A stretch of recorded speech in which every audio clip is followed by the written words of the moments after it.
24장 마태복음 24장 36절에서 44절까지 말씀을 봉독해 드립니다.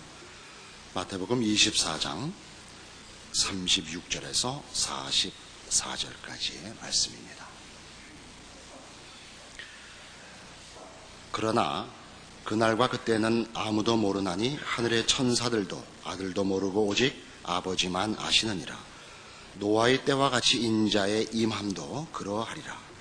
홍수전에 노아가 방주에 들어가던 날까지 사람들이 먹고 마시고 장가들고 시집가고 있으면서 홍수가 나서 저희를 다 멸하기까지 깨닫지 못하였으니 인자의 임함도 이와 같으리라. 그때에 두 사람이 밭에 있음에 하나는 데려감을 당하고 하나는 버려둠을 당할 것이요, 두 여자가 매를 갈고 있음에 하나는 데려감을 당하고 하나는 버려둠을 당할 것이니라. 그러므로 깨어 있으라. 어느 날에 너의 주가 임할는지 너희가 알지 못함이니라.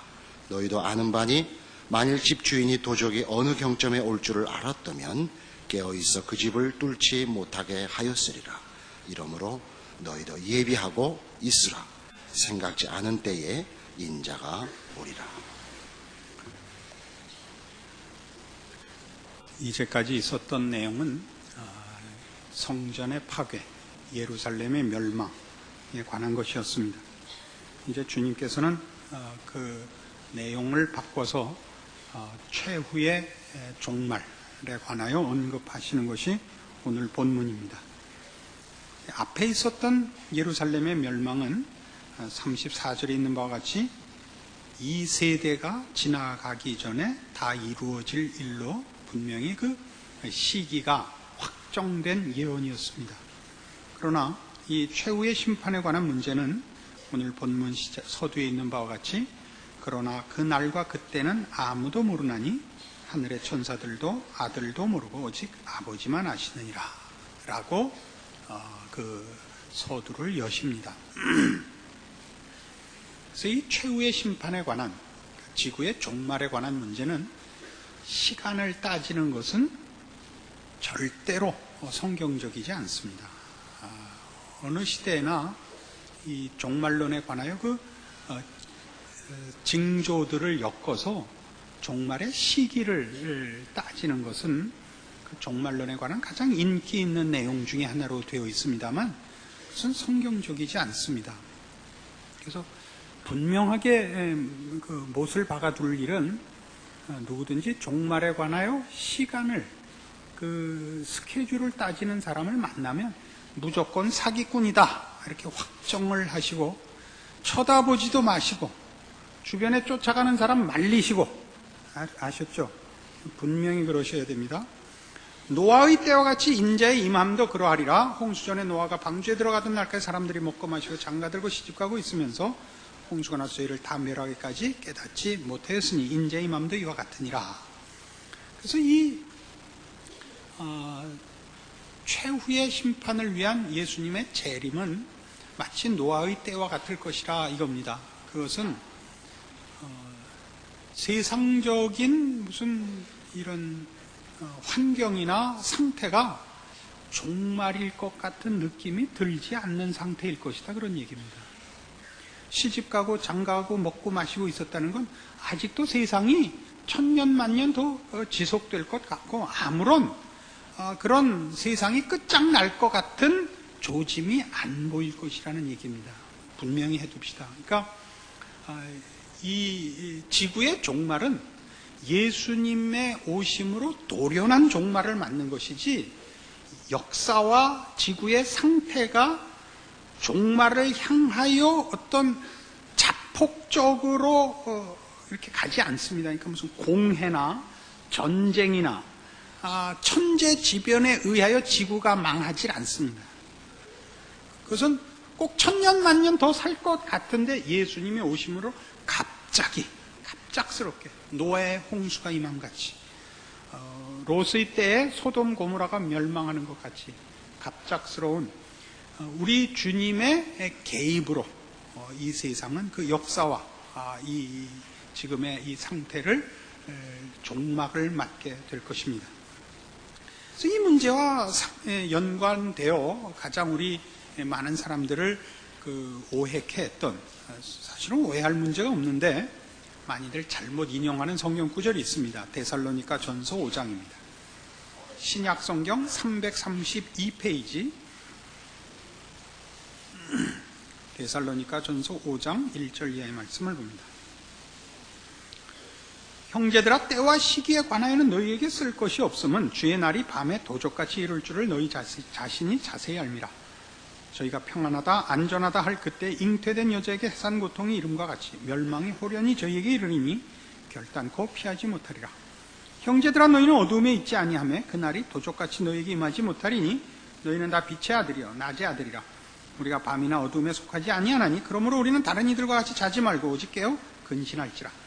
자는 자들은 밤에 자고 취하는 자들은 밤에 취하되 우리는 낮에 속하였으니 근신하여 믿음과 사랑의 흉배를 붙이고 구원의 소망의 투구를 쓰자, 이렇게 되어 있습니다. 여기 이제 문제가 뭐냐 하면, 주의 오심은 밤에 도적같이 이룰 줄을 우리가 다 안다.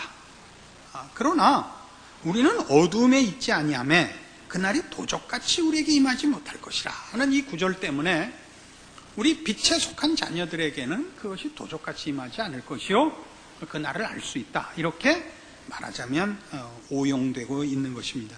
그것은 본문에 대한 이해의 잘못입니다. 여기서 비교하는 것은 밤에 속한 자들과 낮에 속한 자들, 주를 믿는 자들과 믿지 않는 자들에 대한 대조인데, 무엇을 대조하고 있냐 하면, 믿지 않는 자들, 밤에 속한 자들은 주께서 오신다는 사실을 모르고 있습니다. 그리고 우리는 주께서 오신다는 것을 알고 있습니다. 그 문제에 관하여만 대조를 하고 있지, 언제 오느냐 하는 시간에 관하여 언급하는 부분이 아닙니다. 믿지 않는 자들은 이 세상이 전부요, 영원한 나라가 있음도 모르고 또 영원한 나라를 위하여 준비해야 될 그 일의 열쇠인 우리 주님에 대하여도 모릅니다. 저들은 그들의 예상 속에, 기대 속에 영원한 나라, 내세나 예수가 없습니다. 이게 밤에 속한 자들이요. 낮에 속한 자들은 주께서 오심과 영원한 나라와 우리가 거기에 갈 것이라는 데 대한 예상과 기대와, 즉 믿음의 약속이 있습니다. 이게 낮에 속했다는 뜻입니다. 그래서 우리는 이 세상에 살되 영원한 나라에서 살 사람으로서 준비하고 있습니다. 그것이 빛의 자녀요, 낮에 속한 것이요, 다른 표현으로 깨어있는 것이요, 근신하는 것입니다. 그 대조인 밤에 속한 자들은 취하는 자들이요, 자는 자들입니다. 이건 다 생각이 없음을 말하는 겁니다. 자는 동안 생각하는 자도 없을 것이요, 술에 취해서 생각하는 자도 없습니다. 그렇죠? 그것과 깨어있다는 건 생각을 하는 자들인데, 근신한다는 말은 바로 맑은 정신을 가지고 있으라는 뜻입니다. 생각하고 있는 겁니다. 우리는 이 세상이 무엇이며 우리의 운명이 무엇이며 무엇을 기대하고 준비해야 되는지 아는 자들, 그 생각이 있는 자들이고, 밤에 속했다는 건 자는 자들, 즉 생각 없는 자들, 무지한 자들, 예수 안 믿는 자들을 말하는 것입니다. 그래서 우리가 여기에서 분명하게 보는 이 대조는 우리 오늘 본문에서도 이렇게 언급되어 있습니다. 본문에서는 마태복음 24장으로 돌아오셔서 40절에 그때 두 사람이 밭에 있으면 하나는 데려감을 당하고 하나는 버려둠을 당할 것이요, 두 여자가 매를 갈고 있으면 하나는 데려감을 당하고 하나는 버려둠을 당할 것이라 라는 표현으로 사실은 언급되어 있습니다. 무엇을 의미하느냐 보세요. 준비되어 있는 자와 준비되어 있지 않는 자, 이 두 부류만 있을 것이다 이겁니다. 그때에는 준비되어 있다는 것은 주님 오심을 준비하고 있는 자들, 주님을 맞을 준비를 말하는 것이고, 준비되어 있지 않은 것은 주님에 대한 기대와 무슨 약속과 무슨 생각이 없는 자들을 말합니다. 이 두 구별은 두 사람이 같이 밭에 있다가 나뉘어지고 두 여자가 같이 이 맷돌을 갈고 있다가 갈라지는 것 같이 그 하는 일에서나 세상적인 조건과 환경의 차이가 아니고 속에 속한 것이죠. 영혼에 속한 것, 믿음에 속한 것으로 갈린다는 말입니다. 언제 주님이 오실지는 모릅니다. 늘 준비하고 있어야 됩니다. 무엇으로 준비하느냐? 내용으로 준비합니다. 자세로 준비합니다. 믿음의 약속들로 준비합니다. 보이는 것으로 준비하지 않습니다. 이게 오늘 우리 본문이 우리에게 가르치는 것입니다. 이 두 구별을 우리는 사실 잘 못합니다. 베드로전서 4장에 가시면 지금 한 이런 얘기들에 대한 다른 식의 권면이 있습니다. 동일한 내용을 포함하면서 다르게 표현한 것이 있는데 한번 봅시다. 베드로전서 4장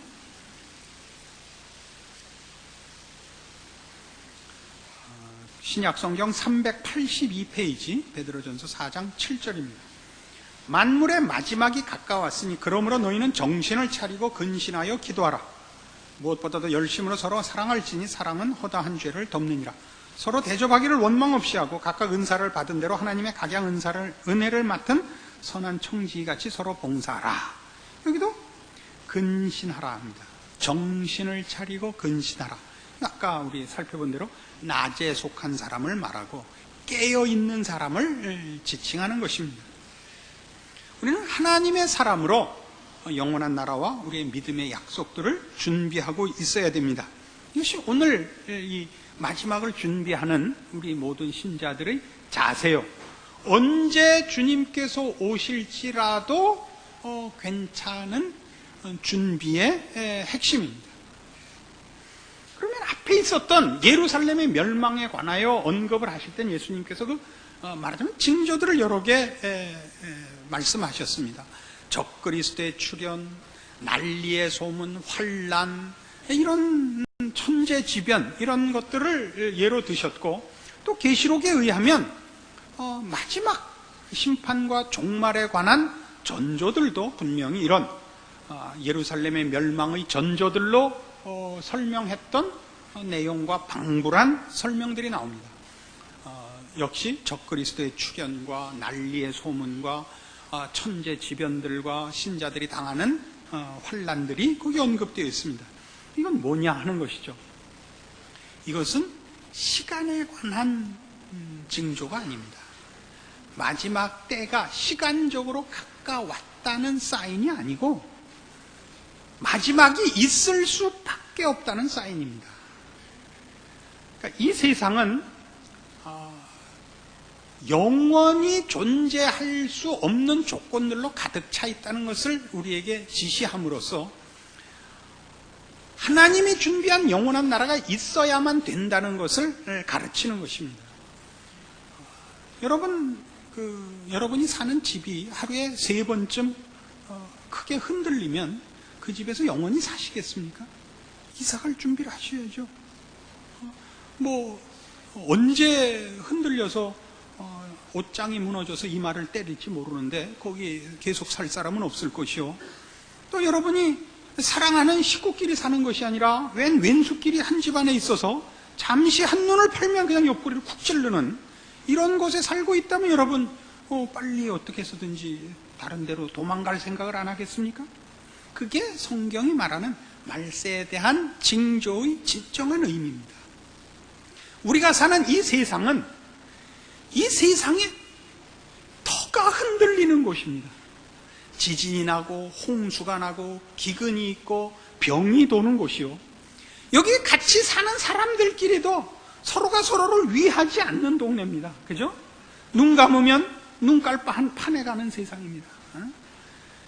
이민 가면 동포가 사기를 쳐먹습니다. 여기 믿을 사람이 없습니다.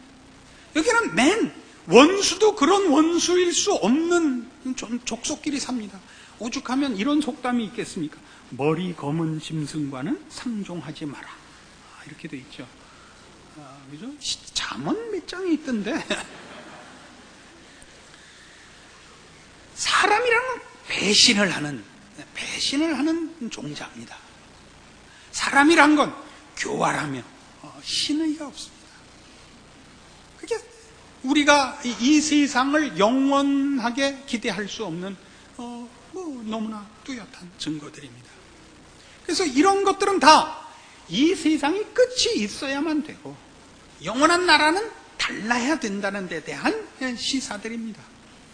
이것이 이제 임박했다라는 뜻은 아닙니다. 성경에서 종말의 임박은 전에도 한번 설명드렸다시피 순서상 이제 더 이상 사이에 뭐가 없다는 뜻이라 그랬습니다. 기억이 안 나신다고요? 하여튼 예전에 했습니다. 그러니까 찾아보세요. 그래서 오늘 이 베드로전서 4장 7절에서 하는 얘기가 뭐냐면 준비된 신자의 삶이 어때야 하느냐? 사랑해라. 그리고 은혜를 맡은 선한 청지기 같이 서로 봉사하라 이겁니다. 이거 꼭 기억해 두십시오.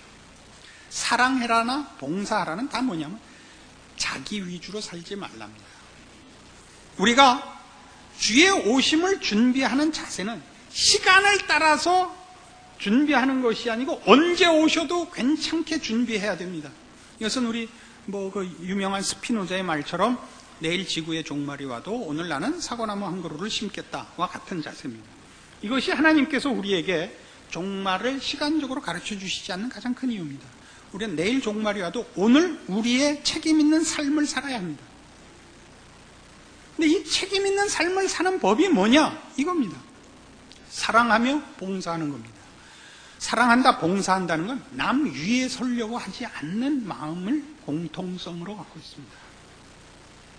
우리 믿는 사람들까지도 이 문제를 잘 극복하지 못하는 모든 죄성을 품은 인간들의 최고의 그 부패성, 그 악질성은 뭐냐면 언제나 자기가 주인이 되며 높은 자리에 앉아 남들을 무릎 꿇리고 그렇게 자랑하고 싶은 본성을 갖고 있다는 사실이죠.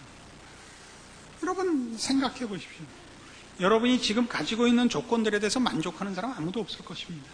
그 만족하지 않는 이유는 여러분의 지금의 형편이 처절해서가 아니라 여러분이 비교하는 누구만 못해서입니다. 꼭. 그렇죠? 누구만 못한 거. 이게 평생 쫓아다니는 병입니다. 아내는 남편에게 늘 자기 동창 남편보다 높아지라 그러고 더 벌어오라 그러고. 그죠? 저희 집사람은 제가 출근을 할 때마다 아주 잘 서비스를 합니다. 물론 옷을 입혀주고 신발 똑바로 놓고 문 열어놓고 엘리베이터 잡아놓고 그리고 이 뒷꼭지 말라붙은 머리카락 이렇게 부풀려 놓고 옷 코트 뒤를 이렇게 다 씁니다. 근데 요 근래에 묘한 짓을 했다는 걸 알게 됐습니다. 잠시 정신이 나가고 진실을 토로했습니다. 제 집사람이. 이 뒷잔등을 털어주다 이렇게 끝을 꼭 십자가로 이렇게 한대요. 왜 십자가로 했겠습니까? 돈 많이 벌어오세요. 우리 살 만큼 삽니다. 마누라도 하나 있고, 아들도 하나 있고, 딸도 하나 있고, 남편도 하나 있고, 살 만큼 삽니다. 그런데 왜 그렇게 길을 쓰고 십자가를 그렸을까? 그 안에 누군가가 있을 겁니다. 누군가 그게 궁금해요. 누군가를 지금 경쟁 상대로 놓고 그 위에 설 때까지는 늘 십자가를 그릴 겁니다. 제 옷은 다 뒤가 이렇게 10십자로 헤어져 있습니다. 여러분 모두의 불평은 그거죠. 여러분 아내에 대하여, 여러분 남편에 대하여, 여러분 자식에 대하여 여러분은 모두 그 누군가와 비교하고 있습니다. 그 비교는 끝이 없습니다. 그래서 여러분은 만족이 없고 감사가 없고 남에게 무엇을 나눈다는 생각 없이 더더욱 빼앗아서 누구보다 높아지고 누구보다 더 가져야 되고 그렇게 해야만 직성이 풀릴 거라고 생각을 합니다. 그렇게 가봐야 직성이 풀리진 않습니다. 남의 것을 뺏어갖고 한이 풀리는 사람을 저는 본 적이 없습니다. 그럼 우리 그 싸움을 하고 있습니다. 신앙생활은 뭐죠? 사랑하는 겁니다. 사랑은 기꺼이 지는 겁니다. 봉사라고 여기 각양 은혜를 맡은 선한 청지기 같이 서로 봉사하라 이렇게 됐습니다. 청지기는 말하자면 일꾼이요 종입니다. 시키는 일을 해야 됩니다. 이게 말하자면 주님 다시 오시는 날을 기다리는 모든 성도들의 오늘의 삶의 자세요 내용입니다. 여러분 자식이 뭐 불만입니까? 그만하면 됐죠. 그러나 여러분의 불만은 여러분과 가까운 이웃의 자식과 비교 때문에 애를 잡는 거 아닙니까? 그 박정희 목사네 그 애가 둘 있는데 큰 애가 아들이고 이제 작은 애가 딸입니다. 이 딸 아이가 상당히 똑똑해요.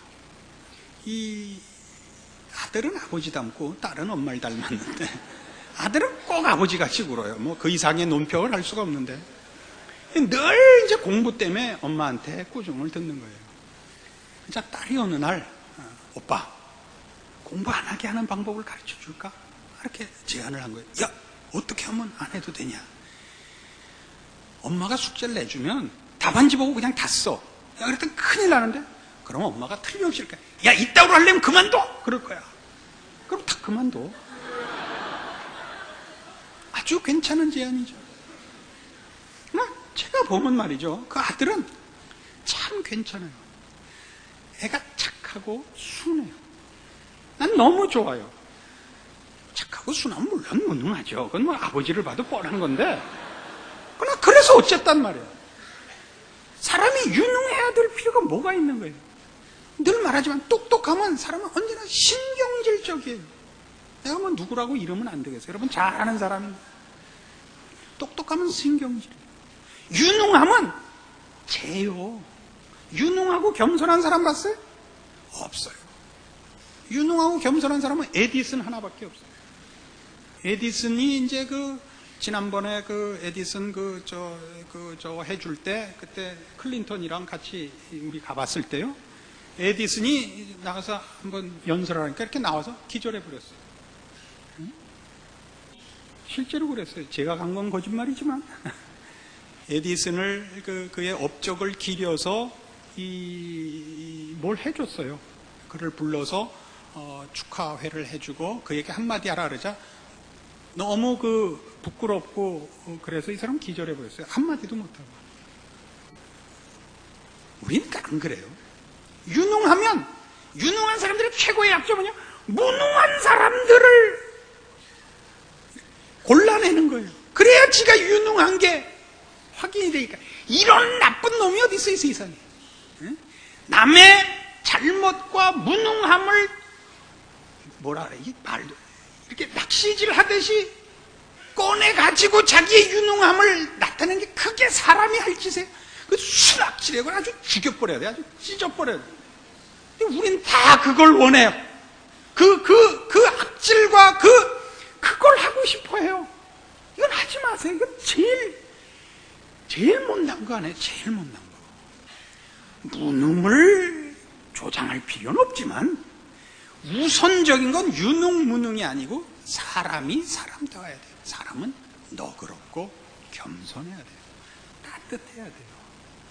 이대원 목사님 집의 가훈은 따뜻한 사람이 되자예요. 물론 저희 집 가훈을 표절한 거죠.